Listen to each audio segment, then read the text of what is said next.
Cara komunikasi sosial tentang sharing komunikasi dan motivasi keluarga besar TNI, Polri, dan aparat pemerintahan Kabupaten Banyumas yang akan disampaikan oleh Bapak Dr. Aqua Jubayana segera dimulai.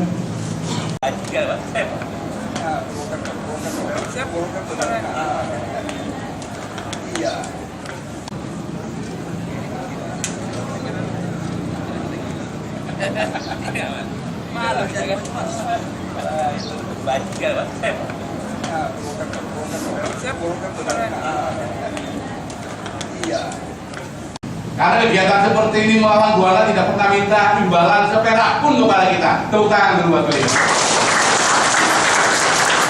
Keikhlasan untuk saling berbagi ilmu itu yang penting. Sharing komunikasi. Karena tanpa komunikasi kita tidak bisa berbuat banyak. Jadi nanti kepada Dr. Aqua, waktu saya serahkan sepenuhnya sampai jam 5 sore. Kalau Dr. Aqua sampai ke jam 5 sore nggak ada kegiatan, kan gitu. Karena habis ini juga ke Purworejo kan berbagai waktu. Tapi kalau ibu mau, nggak apa-apa, saya tahan. Tetapi saya tahu beliau juga orang yang bijak, sehingga bisa mengalokasikan waktu kira-kira yang efektif, efisien untuk kita semua berapa jam.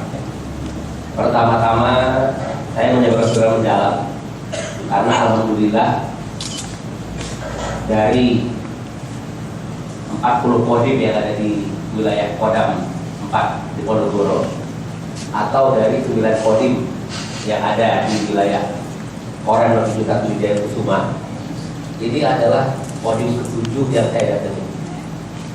Dan ini adalah yang paling luar biasa. Kenapa? Karena yang dihadiri oleh Dandre. Tepuk tangan dulu dong. Jadinya hari ini bagi saya kayak ujian, karena gurunya hadir, gitu kan. Kira-kira menurutnya ini lulus apa enggak, bagus apa enggak, gitu ya kan. Nah, jadi ya selama ini memang saya langsung atau tidak langsung banyak belajar dari Dandre yang hebat, yang luar biasa, ya. Kalau saya bukan luar biasa, tapi biasa di luar, karena nggak pernah di rumah. Nah, saya selama ini banyak belajar dengan TNI Polri. Sudah belasan tahun saya intens berkomunikasi dengan TNI Polri. Saya juga secara institusi sering diundang, baik di seluruh Sesko, termasuk di Sesko TNI. Saya dosen komunikasi. Sedangkan di polisi, saya juga pernah diundang di Sekolah Staf dan Pembinaan Tinggi Polri. Jadinya siswa saya itu adalah mayor, letkol, kolonel dari belasan negara. Dan saya begitu cintanya sama TNI Polri, walaupun saya nggak punya saudara secara garis keturunan, tapi saya cinta banget sehingga dimanapun diundang sama TNI Polri pasti saya berlepaskan. Dan yang kedua seperti yang dikatakan dari tadi, persyaratan utama adalah saya lillahi ta'ala. Ya, kenapa? Karena saya meyakini negara ini, NKRI bisa bertahan sampai kiamat, kalau TNI Polri-nya kompak. Ya, tepuk tangan dulu buat TNI Polri. Makanya ini satu kehormatan buat saya. Ini juga sekaligus melanjutkan perintah atau permintaan dari Pangdam Pak Ponorogo. Setelah beberapa bulan lalu saya diundang di Rapid Kodam, itu akan dilanjutkan ke seluruh Korem, Kodim, dan seluruh batalion. Dan alhamdulillah di antara 4 Korem yang ada, saya harus katakan, dan saya juga laporkan ke Pangdam, yang paling agresif, yang paling proaktif menyambut tawaran untuk sharing itu adalah Dandre Wijaya Kusuma. Utang lagi. Jadi memang dalam minggu ini jadwal saya selama 6 hari ke 7 provinsi. Tadi malam saya ada di Jogja, sekarang di Jawa Tengah. Besok siang habis dari Banjarnegara saya akan ke Kalimantan Selatan. Ada pertemuan dengan Kasdam Mula Warman, Brigjen Supik. Kemudian dari Rabu pagi saya akan ke Balikpapan, ada undangan untuk sharing di orang terbesar di Kalimantan, yaitu Harian Kaltim Pos, punya grup Jawa Pos. Saya sendiri mantan wartawan Jawa Pos. Terus kemudian siangnya jam 1 saya akan ke Surabaya. Ada beberapa pertemuan di Surabaya. Hari Kamis pagi akan ke Bali. Pertemuannya diantaranya dengan Pangdam Udayana yang baru, Mayor Jenderal TNI Sutanto. Terus sorenya saya ke Mataram. Panjang itu kita arahkan yang positif, nggak ada masalah. Tapi mohon maaf kalau kemudian yang kita sampaikan itu tidak benar, itu baru bermasalah. Ya. Makanya kalau saya lihat ibu-ibu ini, saya ingat wanita yang paling hebat tadi di dunia ini, salah satunya ya, itu adalah istri dari Presiden Amerika, Ibu Michelle Obama. Beliau itu adalah profesor di bidang hukum. Sebelum Obama menjadi presiden, waktu itu masih menjadi senator, Michelle Obama itu menjadi rektor di perguruan tinggi di Amerika dengan gaji 5 kali lebih besar dari Obama. Ya, jadinya penghasilannya lebih besar 5 kali dari suaminya. Tapi hebatnya, di saat Obama itu galau, ya jadinya di Amerika juga ada bahasa galau, nggak ada di sini ya. Antara maju dan tidak menjadi calon presiden, beliau tampil dan beliau meyakinkan harus maju dan pasti menang. Dan ternyata menang. Dan apa yang terjadi begitu menang, yang pertama kali dilakukan adalah memutuskan berhenti sebagai rektor. Ya, totalitas adalah buat keluarga, buat suami dan buat anak-anak. Tapi ada yang beda berbeda. Mereka itu sejak pertama kali menikah sampai hari ini, itu setiap hari libur itu selalu melakukan ritual yang sama, yaitu bersama-sama membersihkan kamar mandi di rumahnya. Jadinya kalau sekarang mereka tinggal di Gedung Putih, ya kamar mandi di Gedung Putih. Walaupun di Gedung Putih itu ada iem, ada inem gitu ya, tinggal manggil aja dia kan. Nah, tapi dia tidak perlu lupa. Nah ini juga melihatkan kita, terutama ibu-ibu ya. Walaupun kita ini suaminya mendapat tambahan penghasilan yang namanya remon, ya biasanya kalau saya ngomong remon itu ibu belakang itu langsung terbangun itu. Nah, yang di luar juga langsung kaget-kaget itu. Apa Pak, mau ditambah lagi remon ya Pak? Ya kan? Nah jadinya kalau ibu-ibunya dapat remon, anak-anaknya biasa nonton Doraemon, bapak-bapaknya kemudian protes. Saya dapat bagian Pak Gua, nggak adil ini. Ya sudah, bapak-bapaknya kita kasih mama remon. Ya biar cuci-cuci aja, berterang ya. Nah, jangan kita begitu ada tambahan penghasilan, kita ini seperti kaca lupa kulitnya. Ya, belanjanya nggak mau lagi di pasar tradisional, maunya di mall yang ada AC-nya, yang ada eskalatornya, gitu kan? Ya jangan seperti itu berlakunya. Ingat bahwa setiap kita ada tambah penghasilan, pada saat yang sama kita ini mendapatkan cobaan. Kita ini mampu nggak mendapatkan cobaan itu? Ya, nah, jadinya kira-kira seperti itu.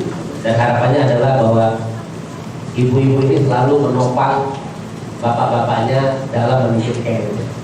Dan sekaligus juga kalau mengingatkan agar bapak-bapaknya jangan mengambil yang bukan haknya. Ya, ini penting saya sampaikan. Karena sudah banyak contoh di negara ini, sudah banyak contoh di lingkungan kita, ya, bahwa orang yang tidak mengambil yang bukan haknya diberikan kepada keluarganya, akhirnya keluarganya hancur. Ya. Sementara orang yang dia betul-betul menafkahi keluarganya dengan hasil jerih payahnya, keringatnya, itu insya Allah sesuai dengan janji Allah, keluarganya itu on the track, anak-anaknya bagus sekali. Apalagi sekarang ini musimnya eranya teknologi Facebook, ya, dimana terutama ibu-ibu ini pada sibuk mencari mantan-mantannya sampai ininya sakit, ya, sampai keyboardnya ini hancur ini. Sementara yang mantannya nggak pakai Facebook, pakainya Facebook yang lain karena gaptek. Nah, begitu ketemu, itu pasti yang ditanya bukan kerja di mana suaminya, BRI, oh di TNI atau Polri, pasti nggak ditanya sudah berapa banyak utangnya di BRI. Ya, pasti bukan itu ditanya. Atau sudah berapa banyak nih karena apa namanya ada unsur, sudah berapa banyak ini kos-kosannya atau angkon, pasti enggak. Kalau ada nanya itu berarti sakit jiwa orang. Pasti yang ditanya adalah tentang keluarga, ya, suaminya, anak-anaknya, pasti gitu. Ya, apalagi sekarang ini musim reuni, orang mulai reuni TK, SD, SMP ya, pokoknya reuni semua ini kan. Nah, kalau reuni pasti nanya kayak gitu. Ya, jadinya ini awal yang saya ingin sampaikan. Sebelumnya kita coba putar film dulu. Nah, lapor. Dengan ini tugas saya sebagai prajurit TNI Polri sudah selesai. Kunci pintu kantor saya serahkan. Karena apa? Semua yang kita miliki adalah titipan dari Yang Maha Kuasa. Ya, titipan dari Yang Maha Kuasa yang harus kita kembalikan kepada pemerintah. Nah, begitu diterahkan, laporan selesai, dia kembali ke tempat, ada perintah dari malaikat bubarkan, yang melapor kemudian tewas sama dengan yang lain. Kita ini boleh tersenyum, boleh tertawa dengan cerita ini, yang sebenarnya menertawai diri kita. Artinya apa? Pengabdian kita tidak pernah berakhir sampai akhir zaman. Begitu mulianya pengabdian kita ini, begitu mulianya tugas kita ini. Jadinya artinya apa? Kalau kita mau masuk surga, kesempatan ibadah terbesar itu adalah sebagai prajurit TNI Polri. Ya. Saya bisa rasakan. Jadinya kemarin itu saya mengikuti monitor perjalanan Danrem ke Batang dan beberapa daerah. Tengah malam orang sudah tidur, Danrem itu masih datang ke koramil-koramil, masih ngobrol-ngobrol gitu kan sama masyarakat dan sebagainya gitu kan. Dan itu dilakukan dengan penuh keikhlasan. Dan masyarakat datang ini juga senang. Ya. Artinya apa? Ini adalah keteladanan. Nah, tapi juga mohon maaf, kalau mau cepat masuk neraka, kesempatan terbesar itu juga ada pada TNI Polri. Apalagi kalau kita berlakunya, kalau istilah Polri itu masih 86. Ya ini mohon maaf, saya bicara apa adanya ya. Karena kebetulan disertasi saya juga tentang Polri. Ya. Nah, mohon maaf bahwa kita semua, terutama kita sebagai orang tua, kita tentunya ingin kita ini berkah, ingin anak-anak kita juga on the track, ya. Karena biasanya ketika kita ketemu sama teman-teman kita, ketika ditanya ibu, bapak, anaknya gimana, ada rasa syukur yang mendalam ketika kita bicara tentang keluarga kita. Saya misalnya ada orang tanya tentang keluarga saya dengan syukur mengatakan saya sudah menikah, istri saya dari kelas 3. Jadinya kalau dia ujian soal 10 berarti nilainya 7. Ya. Dia mualaf, dia kerjanya di Bank Indonesia, penempatan di OJK, Jasa Keuangan, yang kalau mungkin ditempatkan di BI sini, dia jabatannya adalah Kepala Pemimpin Bank Indonesia atau OJK, karena grade-nya sama. Bukan karena dia hebat, karena dia sudah lama berbicara. Kami punya anak 2, yang pertama adalah Alira Fania Putri Dwi Payana, yang sejak 2 tahun lalu mendapatkan beasiswa dari pemerintah Korea tanpa tidak apa-apa di salah satu dari 5 perguruan tinggi terbaik di dunia yang namanya Korea University di Seoul. Ya, sebelumnya Alira kuliah di Vipol UGM di Universitas Internasional Internasional. Nah, yang nomor 2 Ero, adiknya kelas 2 SMA di sekolah terbaik di Bogor, yaitu SMA Regina Pacis Bogor. Ya. Dan orang sering bertanya, kok bisa Pak? Istrinya kerja, udah gitu bapak juga jarang di rumah. Bagaimana anaknya kok bisa seperti itu? Saya selalu mengatakan, hubungan dengan keluarga dengan anak yang paling utama itu adalah kualitas dalam berkomunikasi. Ya, kualitas dalam berkomunikasi, bukan kuantitas. Artinya apa? Tidak jadi jaminan kita tiap hari ketemu sama keluarga kita, dia akan menjadi baik. Sebaliknya walaupun kita jarang ketemu, tapi ketika kita berkomunikasi berkualitas, insya Allah anaknya akan menjadi baik. Dan sekarang ini pola mendidik anak beda sekali dengan ketika kita masih kecil. Saat kita masih kecil, kalau ada kata orang tua kita manggil, ya mohon maaf ini, kita akan berani menatap wajahnya, kita tunduk aja. Tapi sekarang ini begitu orang tuanya manggil, orang tuanya belum ngomong, anaknya udah melototin orang tuanya. Ya. Malah kemarin di salah satu podium saya shock juga, ada seorang ibu yang curhat ke saya, ya kebetulan bapaknya juga hadir. Pak ini gimana? Lalu kenapa? Anak saya ini suka marah-marah sama saya sama suami saya Pak. Oh ini udah balik-balik ini. Ya itu di salah satu podium ini Baturai. Wah saya bilang ini ngeri banget ini. Akhirnya saya bilang, Bu, itu adalah cerminan ibunya waktu masih kecil itu sama orang tuanya, saya bilang. Ya akhirnya sama Tuhan dibalas nih, tapi ada kedua. Intinya semua itu adalah terkait dengan komunikasi. Ya. Semua kita ini ingin hidup bahagia, ingin hidup tenang. Yang sebenarnya kebahagiaan itu tidak ada di luar sana, tapi adalah di dalam diri kita masing-masing. Ya, jadinya bagaimana kita mengelola diri kita. Kalau kita mau bahagia itu sebenarnya hanya dua. Kita kemana-mana kuncinya ada dua. Ya, saya kebetulan sudah jalan ke semua provinsi di Indonesia dan saya sudah jalan ke 30 negara. Ya, kesimpulan saya itu kebahagiaan itu hanya ada pada diri kita. Yang pertama adalah bagaimana kita mensyukuri apa yang sudah kita peroleh. Ya, tidak ada alasan kita yang di ruangan ini untuk tidak bersyukur. Walaupun saya tahu, mohon maaf, saudara-saudara saya yang PNS ini ada rasa was-was juga nih. Jangan-jangan saya kena PHK ini. Ya, karena kan Pak Yudi sudah mengatakan bahwa sekarang ini sedang dalam persiapan akan mengurangi kurang lebih 1 juta PNS. Jadinya saya ingat sekali dulu nenek saya waktu masih hidup bertanya kepada cucunya, nanti kalau kerja jadi PNS ya. Kenapa nek? Karena kalau PNS itu pertama ada pensiunnya, yang kedua nggak mungkin dipecat. Itu jangan dulu. Kalau sekarang ya apa? Ya. Jadi kita perlu bersyukur. Kita perlu bersyukur untuk banyak hal. Pertama adalah bersyukur karena sampai hari ini masih diberi kesehatan luar biasa oleh Allah Subhanahu Wa Taala. Rasa syukur yang kedua, ya, bahwa bapak-bapak, ibu-ibu, ya, profesinya PNS, tentara, polisi, itu bersyukur karena bekerja di perusahaan atau di institusi yang sangat-sangat kredibel di dunia. Jadinya kalau kita jalan ke mancanegara kemana saja, ya, ketemu dengan orang asing, dia tanya, Bapak, Ibu, tugasnya di mana? Ketika kita bilang, saya atau suami saya tentara, polisi, PNS, semua orang yang kita sampaikan itu pasti tahu dan respect. Karena di semua negara ada tentara, ada polisi, ada pegawai negeri dan sangat-sangat dihormati.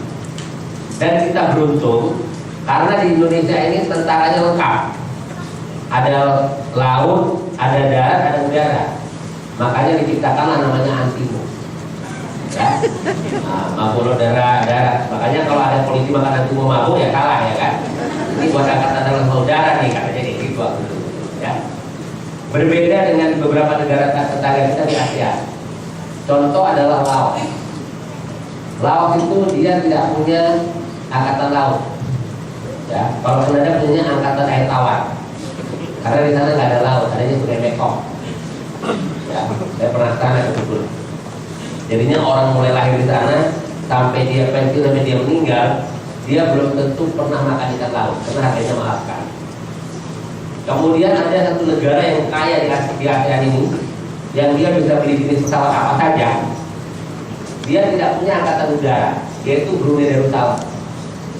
Ya. Jadinya Brunei itu begitu pesawatnya naik ke depan, ke belakang, ke kiri, ke kanan, udah negara orang lain. Karena negaranya kecil banget. Nah, kita di sini lengkap sekali.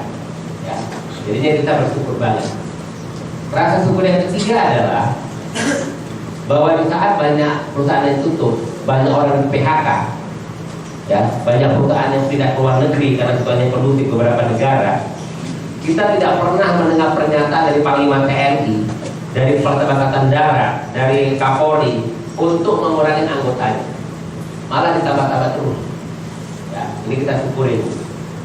Kemudian yang keempat adalah saya sudah jalan ke semua provinsi di Indonesia, mulai dari Aceh sampai Papua. Dan ada beberapa daerah yang bolak-balik datang. Saya bisa katakan hidup, tinggal, bekerja di sini di Banyumas ini enak banget, ya. Apalagi yang hobi makan mendoan seperti anak saya di Korea. Ya, setiap saat kalau mau makan mendoan bisa, karena enak mendoannya. Nah, anak saya itu yang paling besar itu dia setiap pagi itu sarapannya mendoan itu di Jogja. Ya, saya nggak tahu kalau di Korea masih ada nggak mendoan. Ya. Dibandingkan banyak daerah lainnya di Indonesia, seperti misalnya Aceh yang sampai hari ini masih bergejolak, kemudian di Poso yang sampai hari ini 2000 pasukan dikerahkan belum berhasil menangkap Santoso PNS yang jumlahnya 25 orang kurang lebih, dan kemudian di Papua yang juga masih bergejolak, coba di Putrajaya dan sebagainya. Ya, di sini kita tidak mengalami, sehingga kita betul-betul bersyukur. Jadi kalau ada yang bertugas ini nggak bersyukur, itu kebablasan dan Tuhan bisa marah. Ya, Tuhan bisa marah. Wujud rasa syukur itu gimana? Wujudnya adalah kita bekerja secara optimal sesuai dengan kemampuan kita masing-masing. Ya, tunjukkan prestasi yang terbaik. Karena pada dasarnya kita sejak dalam kandungan orang tua kita, ya, itu sudah menjadi pemenang. Jadinya ketika orang tua berhubungan suami istri menghasilkan puluhan juta sperma, yang jadi itu akhirnya hanya satu atau lebih dari satu kalau dia kembar, itu pun jarang. Yang diantaranya adalah kita semua dari sini. Seharusnya begitu kita lahir, kita mulai pendidikan, kita bekerja, sampai kita pensiun, kita meninggal, harus menjadi pemenang. Ya. Kalau hari ini jadi pecundang, yang salah siapa? Yang salah kita. Sama Tuhan itu diberi kesempatan untuk bagaimana kita menggunakan kemampuan. Kenapa tidak dimanfaatkan? Dan Tuhan itu sangat-sangat adil. Jadinya kalau di depan saya ini banyak yang tentara, polisi gitu ya, pangkatnya beragam, itu sama Tuhan diberi waktu yang sama, 24 jam dari semalam. Yang membedakan orang sukses dan orang gagal, salah satunya adalah pada manajemen waktu. Makanya jangan pernah bermain-main dengan waktu. Ya, saya sendiri karena memahami itu 3 bulan ke depan jadwalnya sudah lumayan padat, walaupun itu fleksibel.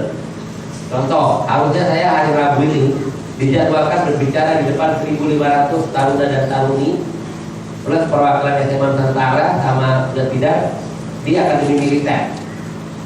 Kira-kira 3 minggu lalu saya diminta sama gubernurnya Mayor Jenderal TNI Hartono untuk berbicara dan saya sudah jadwal. Tapi kemarin ketika beliau di Bangka Belitung menghadapi Tarda, ternyata ada perubahan situasi. Saya bilang Pak Aku ditunda, tidak ada masalah. Karena saya ini banyak yang waktu daerah lain, tinggal mengalokasikan ke tempat lain aja. Ya. Jadinya kita hidup ini ada plan A, plan B dan sebagainya. Intinya apa? Kita dalam hidup ini harus punya yang namanya target-target dalam kehidupan. Ada target harian. Hari ini kita mau ngapain? Ada target mingguan, target bulanan, target tahunan, terus seperti itu. Ya. Termasuk juga ibu-ibunya. Nah, jangan merasa, Pak, apa yang mau saya kerjakan? Saya ini kan hanya ibu rumah tangga. Kalau ada yang mengatakan hanya, berarti tidak menghargai profesi. Ya. Misalnya juga ada tentara ditanya ketemu orang, Pak, mohon maaf, Bapak ini pangkatnya apa? Pak, saya ini hanya. Kalau sudah hanya, berarti tidak menghargai diri kita. Ketika kita tidak menghargai diri kita, maka orang lain tidak akan pernah menghargai diri kita. Penghargaan itu adalah bentuk rasa syukur kita. Ya, bentuk rasa syukur kita. Contoh misalnya rasa syukur yang kelima, di antara 250 juta rakyat Indonesia yang terpilih untuk menjadi prajurit TNI, Polri, itu jumlahnya kecil sekali, hanya 0,0 sekian. Ya, hari ini seandainya ada di antara kita yang mau tertentu berhenti, apapun alasannya, yang mau menggantikan kita ini banyak banget. Turun bayar berapa pun mau. Ya. Jadinya begitu daerahnya luar biasa. Setiap ada rekrutmen itu selalu banyak sekali yang mendaftar. Tapi setelah Pak Thohir banyak yang kecewa karena lebih banyak yang tidak diterima. Kita sudah di dalam. Sehingga apa? Jangan pernah sekalipun disalahgunakan. Jangan pernah disia-siakan. Karena apa? Ketika kita melakukan yang terbaik dalam pekerjaan kita, itu adalah investasi dunia akhirat. Ya, sama dengan yang saya sadari, tadi sudah diberi sama Chandra. Saya setiap kita di Polri nilai salah, artinya nggak dibayar. Tiket pesawat juga saya bayar sendiri. Ya. Tapi di luar itu apakah saya jadi miskin? Enggak. Saya kaya raya, saya lahir batin. Ya. Semakin banyak sosialnya, rezekinya makin berlimpah ruah. Saya ini kalau diundang secara profesional, tarifnya per 2 jam itu adalah 60 juta net. Ya. Dibayar di muka. Kalau kemudian di luar kota, misalnya ke sini, turunnya di Jogja, pesawatnya adalah Garuda kelas bisnis. Hotelnya minimal juta 4. Dan saya tidak pernah kekurangan klien. Ya, kalau nolak-nolak sering. Kalau memang tidak sesuai dengan keinginan saya tolak. Dan saya nggak merasa rugi. Ya. Kita sebagai manusia harus berani membedakan mana yang sosial, mana yang bisnis. Jangan digabung-gabung. Ya. Kalau kita menggabung-gabung sosial sama bisnis, yang kasihan malaikatnya, bingung nanti mencatatnya. Ini sosial apa bisnis? Lama-lama dia cari karya ini. Kita sudah tidurnya, dia masih bingung ini, karena nggak imbang merasanya. Lama-lama dia ngomong sama temannya cabut nyawa itu cabut aja nyawa, nggak membingungkan orang. Jadinya jangan pernah membingungkan, ya. Terus kemudian juga yang ibu perlu saya sampaikan, ya, bahwa kita dikatakan sukses sebagai orang tua kalau kehidupan anak kita lebih baik dibandingkan kita. Dan mohon maaf, udah sejak lagi zamannya juga kita berpikir kalau saya jadi PNS, saya jadi tentara, saya jadi polisi, anak saya harus sama. Enggak. Ya. Anak itu punya talenta masing-masing. Kita tugasnya adalah bagaimana mendorong dia supaya lebih baik. Oh dia ceritanya. Dan satu apa? Dalam hidup ini tidak ada yang tidak mungkin. Jadinya kalau anak kita pengen kuliahnya di luar negeri atau di mana, jangan dilarang, yang penting dipersiapkan. Ya. Jadinya ceritanya ketika saya sharing di Kodam Brawijaya seperti ini, salah satunya saya mampir ke Kodim kita, kampungnya Pak SBY. Selesai acara, dia makan bersama Dadim, diceritain, Pak Aqua, ini yang punya anggota, saya senang sekali. Pokoknya saya kalau ada anggota TNI Polri Sejahtera, saya suka banget saya. Ya, saya bilang, Pak Dadim, saya mau ketemu dong sama Pak Imam, boleh? Akhirnya dipanggil Pak Imam sama ibunya. Pak Imam ini orangnya pendiam ini, yang banyak ngomongnya ibu, ya memang biasanya keseimbangan rumah tangga ya. Kalau ibunya banyak ngomong, pasti bapaknya pendiam. Nggak ada yang dua-dua sama-sama suka ngomong, karena kalau dua ngomong nggak ada yang dengerin, ya? Atau sebaliknya, kalau diam-diam aja malah bingung, ini apa ini maksudnya itu. Kemudian saya, karena saya ini mantan wartawan, saya dulu pernah jadi wartawan Jawa Pos di Indonesia selama 6 tahun, gitu ya. Saya pelan-pelan, saya mencoba menggali pengalaman. Akhirnya Pak Imam cerita sama ibunya. 2009, artinya 4 tahun sebelum itu, tiba-tiba anaknya yang paling besar, perempuan, dia punya anak 2, menyampaikan keinginan untuk kuliah di fakultas kedokteran. Ya.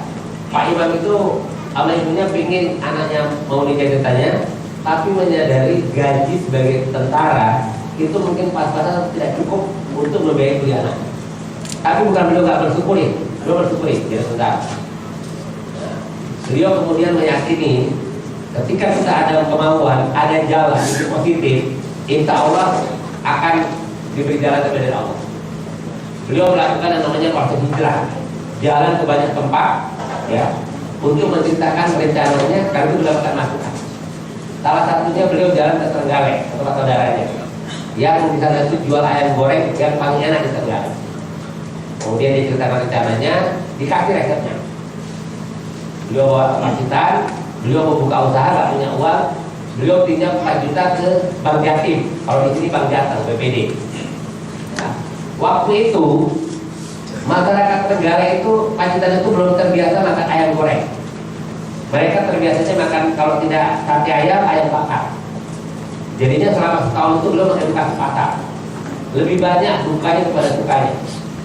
Kadang-kadang dia berhari-hari berjualan nggak ada yang beli, ya. Dia dapat banyak, dan terus semangat. Apalagi kalau melihat anaknya itu, ya, dia ingin membagikan anaknya. Tahun kedua mulai booming. Nah, kemudian dia bisa beli tanah, bisa bangun restoran. Pas saya datang kemarin, dia sudah punya 2 restoran, 42 karyawan. Jadi sudah jelas komitmennya ada 3. Ada di ruangan ini 8 wajib TNI, 2 prajurit, sama tamanya. Ini jangan hanya sekedar ditempel di dinding, ya. Tapi yang paling penting adalah kita hayati dan kita amalkan secara konsisten dalam kehidupan kita sehari-hari.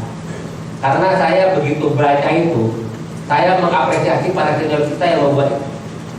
Kalau itu kita laksanakan secara konsisten, insya Allah kita dapatkan adalah surga.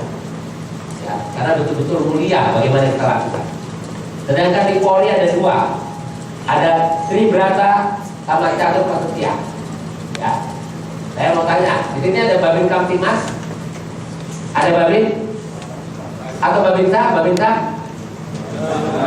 Ada. Babinsa, coba tunjuk tangan Babinsa. Ini bapak ini, nih, ya, nih.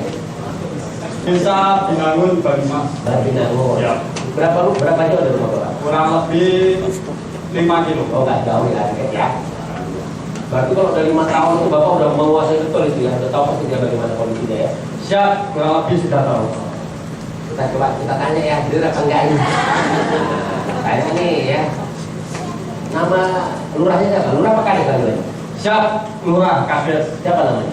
Siap Bapak Darlik. Bener itu kalau itu ya. Nggak bohong dia kan bapak ini. Kalau Bu Lurah siapa? Panggilannya Bu Darlik juga. Kamu nih, kamu. Tadi jam tengah 5 udah bangun, udah on lagi. Nggak terasa lelah, ya sesuai dengan namanya aqua, minum aqua aja jadi sehat terus gitu ya kan. Jadinya yang pertama adalah tadi bagaimana kita mensyukuri, itu penting banget ya. Yang kedua adalah selalu bersikap ikhlas ya, selalu bersikap ikhlas. Sama dengan kita datang ke sini, nawaitunya niatnya adalah bahwa kita datang ke sini pingin sharing. Yang namanya sharing itu kita ini equal, sejajar ya. Saya datang ke sini pingin banyak belajar pada ibu-ibu, pada bapak-bapak, dan juga saya pingin berbagi. Begitu kita datang dengan ikhlas, kita berada di ruangan, kita fokus dan mendengarkan bersama pembicara, kita maksimal hanya mendapatkan 25%. Ini penelitian. Tapi kalau dari awal kita ini tidak ikhlas, apalagi mohon maaf, saya melihat kalau di sini tidak ada, di luar sana ada sebagian orang Indonesia itu punya kebiasaan negatif yang suka meremehkan orang, suka merendahkan orang, suka nganggap orang. Ya, begitu kita berada di ruangan, ya sudah, kita asik dengan handphone kita. Kita tidak mendapatkan apa-apa, kita malah mendapatkan dosa. Dan hanya masalah waktu kita akan begitu. Ya, makanya Pak, kalau komunikasi kita mau baik, mau bagus, dan juga dampaknya positif, kita harus selalu melaksanakan yang namanya 5 hukum komunikasi yang efektif. Yang kalau singkat itu adalah reach. Yang intinya adalah mengajak orang melaksanakan apa yang ingin kita sampaikan. Ya. Yang pertama adalah respect. Jadinya ketemu siapapun, dimanapun, kondisi apapun harus kita hormati. Saya dalam hal ini banyak belajar dari Dandrem. Ya, tentunya bapak-bapak tahu Dandrem kita ini suka turun ke lapangan, suka ke desa-desa, suka kemana-mana. Setiap ketemu dengan masyarakat, nggak peduli mau sandal jepit, ya, mau celana pendek atau gimana kondisinya, pasti sangat-sangat hormat. Tidak merasa saya ini kolonel, calon bintang, tidak. Ya, sehingga dekat hubungannya. Walaupun masyarakat semula mungkin ragu-ragu kan, tapi begitu kita mendekat dia dekat. Ya. Yang kedua adalah empati. Jadinya bagaimana kita bisa merasakan ini? Ya, saya contohnya tadi kan Dandrem ngomong, Pak Aqua ini udah mempersiapkan diri sampai jam 5 sore. Sebenarnya enggak, sampai jam 6 saya persiapkan diri. Ya. Nah, tapi biasa, saya khawatirnya ibu-ibu itu biasanya kalau sudah nggak seret, ya, itu tasnya dijatuhkan, ya, udah gitu payungnya, nah, lama-lama kursinya dibanting sama ibu-ibunya gitu. Ini kayaknya pembicaranya nggak punya perasaan ini, nggak punya hati ini, ya kan? Nah, jadinya bagaimana kita bisa merasakan apa orang lain. Kemudian A adalah audible. Di mana bumi dipijak, itu lagi dijunjung. Di mana kita bertugas, kita menyesuaikan. Ya. Yang namanya Banyumas ini, yang namanya Purwokerto ini adalah kotanya para jenderal. Banyak sekali jenderal. Ya. Banyak sekali jenderal di sini. Jadinya bagaimana kita misalnya bisa menunjukkan representasi bahwa memang kota ini kita sendiri ramah dengan siapapun. Kemudian C adalah clarity.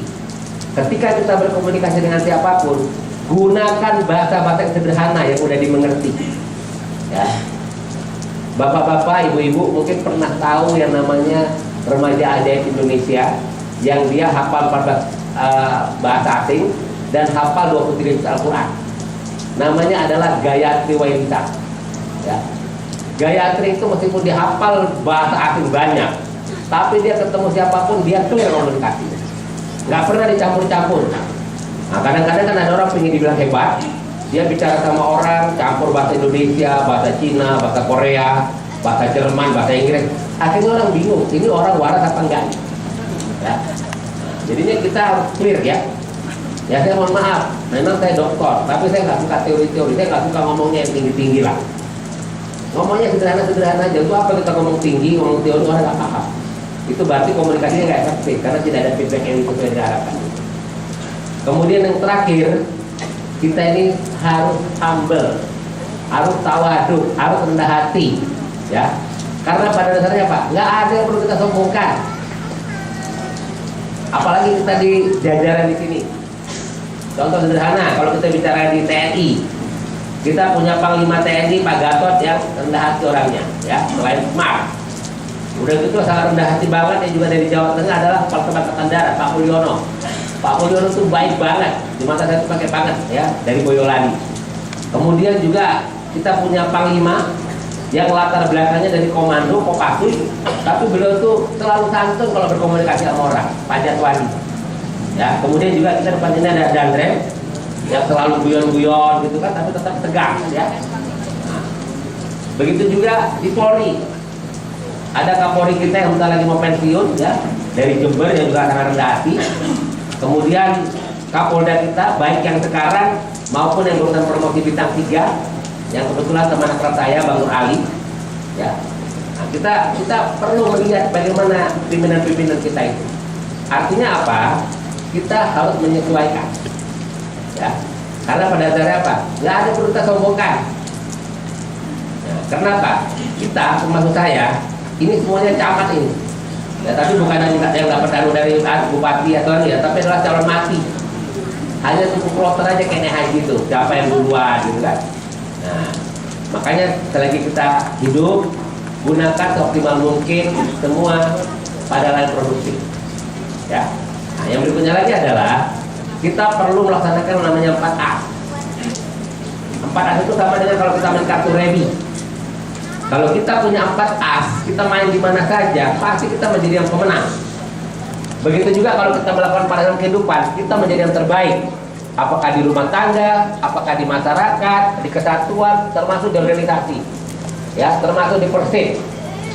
Nah, saya terus terang aja, kalau nanya Persib, ini terkadang ibu-ibunya ini singkatannya aja masih beda-beda. Persib apa singkatannya ibu-ibu? Ada luar biasa.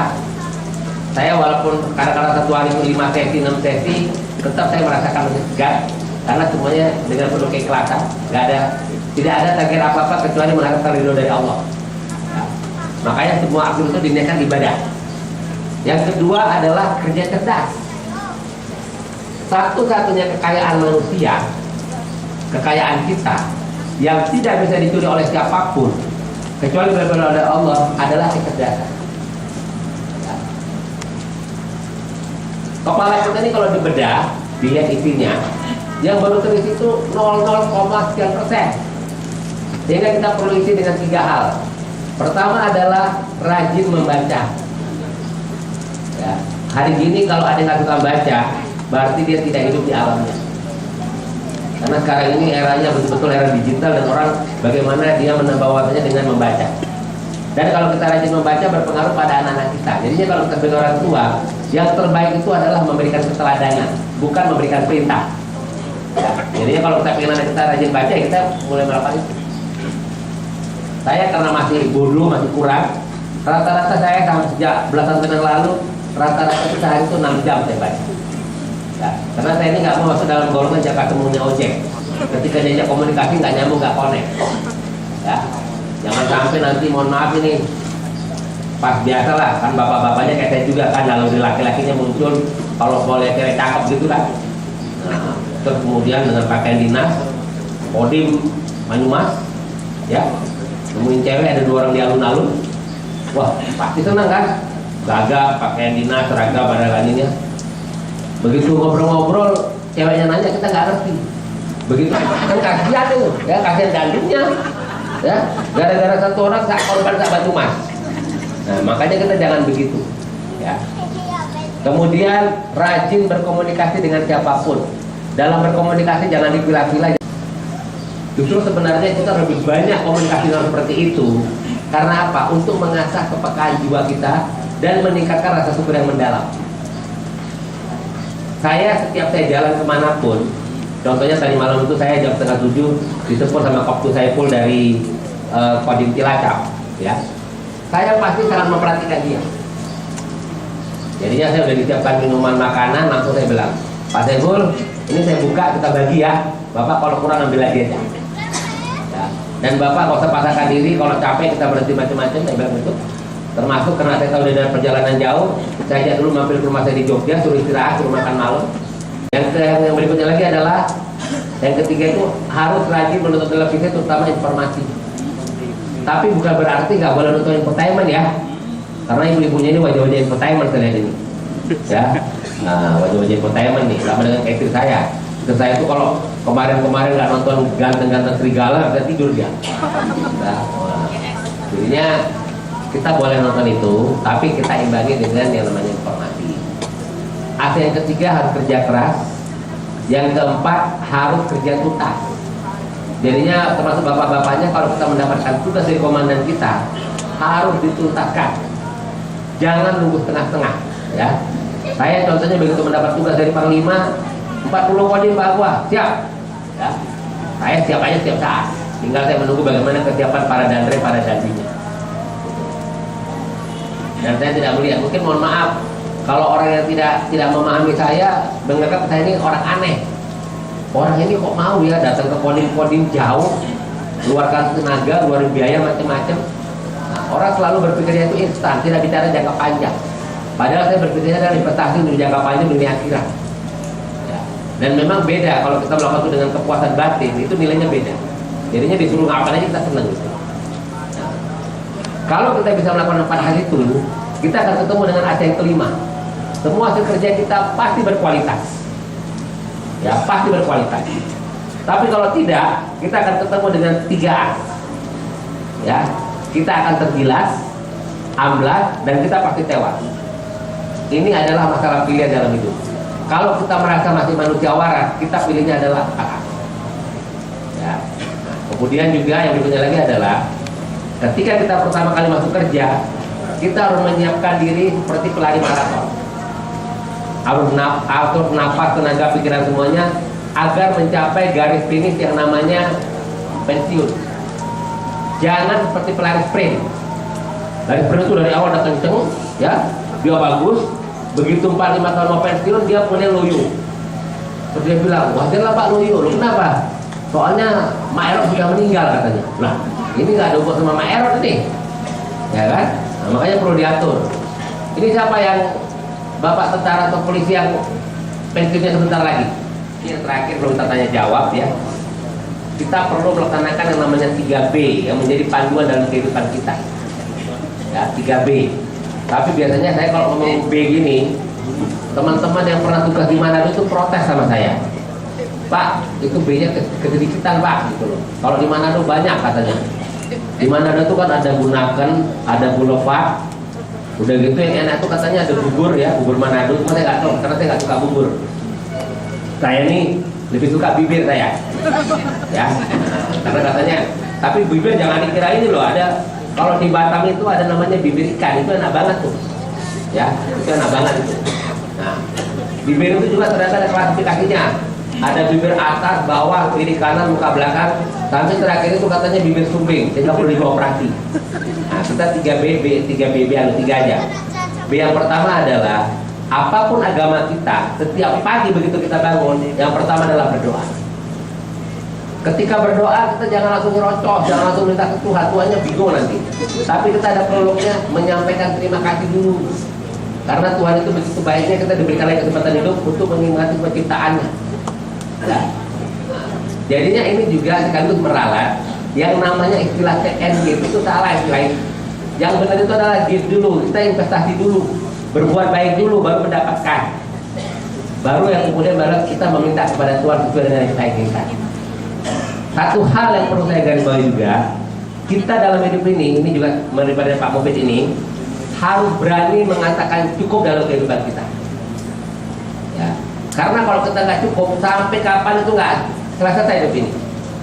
Saya kalau ditanya secara duniawi, 2014 udah cukup. Ya, cukup itu dengan 2 permohonan doa saya ke Tuhan dikabulkan.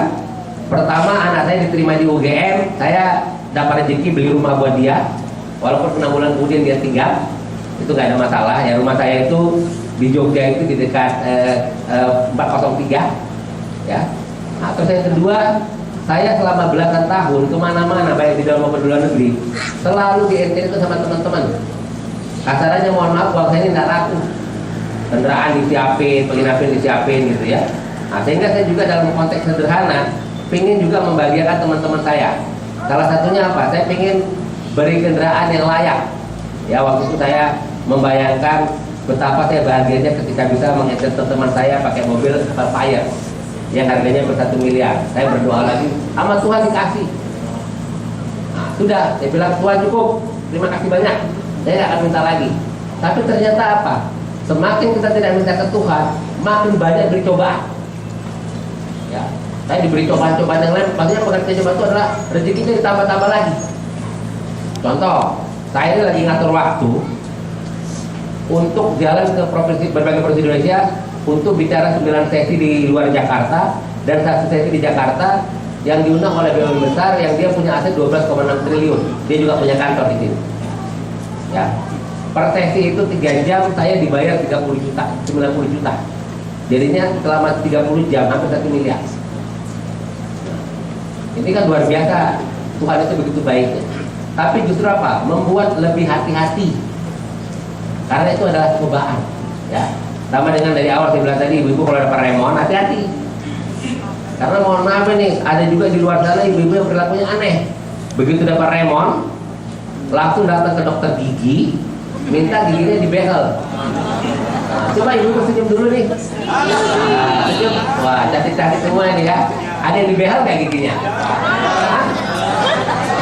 Bapak-bapaknya pengamat ternyata, ya. Atau sudah dilepas ya, nggak apa-apa lah, itu udah pribadi lah. Ya makanya jangan aneh-aneh. Setiap ada tambahan rezeki pada saat itu adalah cobaan. Ya, dan kita ini jangan perilakunya kayak OKB, ketawain orang, gitu loh. Ya. Nah, kemudian B yang kedua, kita ini bekerja secara optimal. Dalam bekerja itu jangan setengah-setengah. Ya, kemampuan kita optimalkan. Sebelum tidur malam hari kita bersyukur dengan mengevaluasi hari itu sudah ngapain dan kemudian besok itu apa yang kita lakukan. Hari ini harus lebih maju dari kemarin, besok juga harus maju daripada hari. Dan semuanya itu tergantung pada kita. Ya. Nah, jadinya ini poin-poin yang ingin saya sampaikan.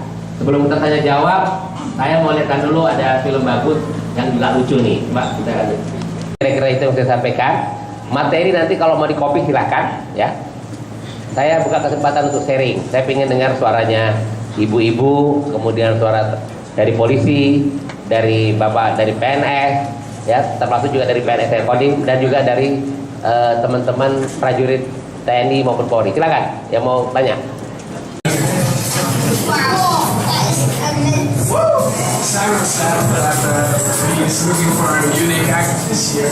I guess we are definitely a unique act. Tanya Pak, saya itu selalu punya gambaran atau punya unek-unek mengenai was-was untuk masa depan anak saya.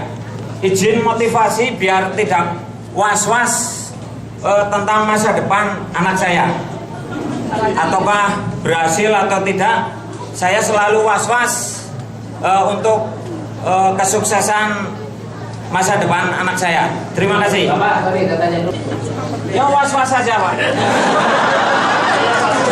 Was-wasnya takut tidak, siap. Was-wasnya takut tidak berhasil atau tidak sukses. Bapak ukuran sukses itu apa? Menurut saya Anak Bapak sukses kalau apa? Kalau Bapak merasa sukses kalau apa anak Bapak? menurut saya sukses untuk anak saya minimal PNS Pak. Oh, PNS. Siap. Oh, iya, udah itu aja. Siap. Oke, kita kasih hadiah nih. Tolong disampaikan ya, mampu. Ya. Oke, tepuk tangan dulu. Ya, dua dulu.